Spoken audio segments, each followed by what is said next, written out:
নমস্কার, আমি লিপি সাহা। হ্যালো এভরিওয়ান, কী অবস্থা, কেমন আছেন সবাই? আশা করছি খুব ভালো আছেন সবাই। আমরাও ভালো আছি আপনাদের আশীর্বাদে, ঈশ্বরের কৃপায়। আর আপনারা যে যেখান থেকে আমার ভিডিওটা দেখছেন সবাইকে অনেক অনেক ওয়েলকাম আমার নতুন আরও একটা ভিডিওতে, নতুন একটা দিনের সাথে। এবার কিন্তু বছরের শুরুতেই বৃষ্টিটা শুরু হয়ে গেছে, তাতে বোঝাই যাচ্ছে এবার বৃষ্টির পরিমাণটা হয়তো বা বেশি। তো এখন তো গ্রীষ্মকাল, এই সময় অতিরিক্ত গরম পড়ে, আর যখনই অতিরিক্ত গরম পড়ে তখনই কিন্তু বৃষ্টিটা হয়। তাতে কয়েকদিনের জন্য হলেও আমরা কিন্তু একটু স্বস্তি পাই। কিন্তু বৃষ্টি হওয়ার সঙ্গে সঙ্গে আমাদের কিন্তু বাড়ির আশেপাশে বা বৃষ্টির জল জমতে শুরু করে, যার কারণে এ সময় একটু মশা মাছি তারপরে পোকামাকড়ের উপদ্রবটা বেড়ে যায়।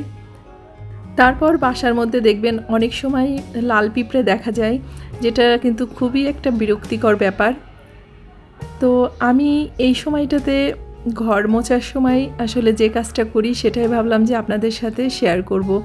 আমরা তো সবসময় ঘর মোছার সময় ফ্লোর ক্লিনার, লিকুইড, সাবানের গুঁড়া, নানা রকম জিনিস ব্যবহার করে থাকি। তো এই জিনিসগুলো কিন্তু একটু ব্যয়বহুল ব্যাপার, বা অনেক সময় কি হয় শেষ হয়ে যায় বাসায়, বলতে মনে থাকে না, বা এটা সংসারের জন্য একটা অতিরিক্ত খরচেরও কিন্তু ব্যাপার থাকে। তো সবার ক্ষেত্রে না, হয়তো কিছু কিছু পরিবারের ক্ষেত্রে। তো আমরা কিন্তু ঘরে থাকা দুটি উপকরণ দিয়েই ঘরটাকে মুছলে এই সমস্ত পোকামাকড়, পিঁপড়া বা মশা মাছির উপদ্রব থেকে অনেকটাই বাঁচতে পারি। তো আমাদের ঘরে সবসময় এই দুটি উপকরণ অ্যাভেলেবেলই থাকে। তো এই যে আমি খানিকটা জল নিয়ে নিয়েছি, আর এর মধ্যে একটা লেবু নিয়ে নিয়েছি। তো লেবুটাকে চিপে ওটাকে আর কি ছেঁকে নিয়েছি, তো জলের মধ্যে দিয়ে দিলাম। আর এটা হচ্ছে ফিটকেরি। তো প্রায় সব বাসাতেই কিন্তু দেখবেন যে ফিটকেরিটা থাকে। তো আমি এই যে ফিটকেরিটা দিয়ে দিলাম জলের মধ্যে। তো এখন জলটাকে ভালো করে ফিটকেরি আর লেবুর রসটাকে মিশিয়ে দেব। দুটারই কিন্তু আলাদা একটা ফ্লেভার আছে, মানে লেবুটার তো একটা আলাদা ফ্লেভার।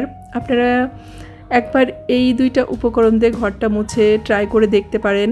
মানে দেখলে আমার মনে হয় আপনারা ভীষণ উপকারী হবেন এবং খুবই সন্তুষ্ট হবেন যে এত পরিমাণে পরিষ্কার হয়, যেটার কোনো সাইড ইফেক্টও নেই, প্লাস কোনো রাসায়নিক জিনিসও নেই। আর আমরা কিন্তু সবাই কম বেশি জানি যে ফিটকিরিটা কিন্তু একটা অ্যান্টিসেপটিক, মানে এটা রোগ জীবাণু প্রতিরোধ করে। তো যেহেতু বাসায় হচ্ছে বাচ্চারা খেলাধুলা করে, তারপর অনেক সময় দেখা যায় যে ওরা খেলাধুলা করতে করতে জিনিসপত্র মাটিতে পড়ে গেলে সেগুলোই উঠিয়ে আবার মুখে দেয়। তো এই দুইটা জিনিস কিন্তু ভীষণভাবে উপকারী। আর এই দুটো উপকরণ যদি নিয়মিত ব্যবহার করেন, বা প্রতিদিনই তো আমরা ঘর মোছার সময় ব্যবহার করেন, তাহলে দেখবেন পিঁপড়া, আরশোলা বা পোকামাকড় থাকে, সেগুলো কিন্তু অনেকটাই কমে আসবে। প্লাস এগুলো কিন্তু বাথরুমেও আপনি ব্যবহার করতে পারেন।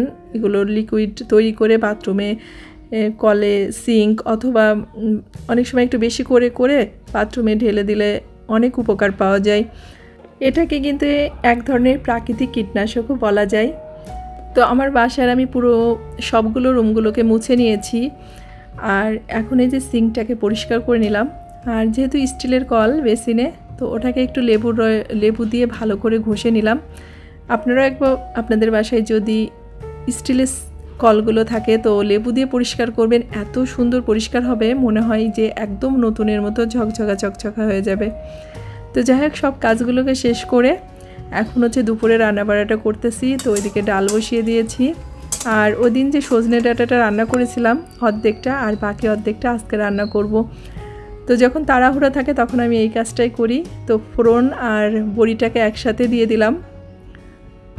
তো এখন এই সজনে ডাঁটাটা রান্না শেষ, এদিকে একটু মাছ রান্না করে নিব।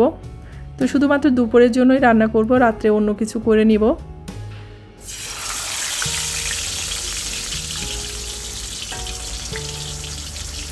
তো মাছ খুবই অল্প পরিমাণে, এটাকে একটু সর্ষে বাটা করে নিব। তো সবাই ভালো থাকবেন, সুস্থ থাকবেন, আর অবশ্যই সাবধানে থাকবেন। ভিডিওটা ভালো লাগলে অবশ্যই একটা লাইক, একটা কমেন্ট করবেন, আর একটু বেশি ভালো লাগলে অবশ্যই শেয়ার করে দিবেন ফ্রেন্ডস এবং ফ্যামিলির সাথে। তো সবাই ভালো থাকবেন, দেখা হচ্ছে নেক্সট ভিডিওতে।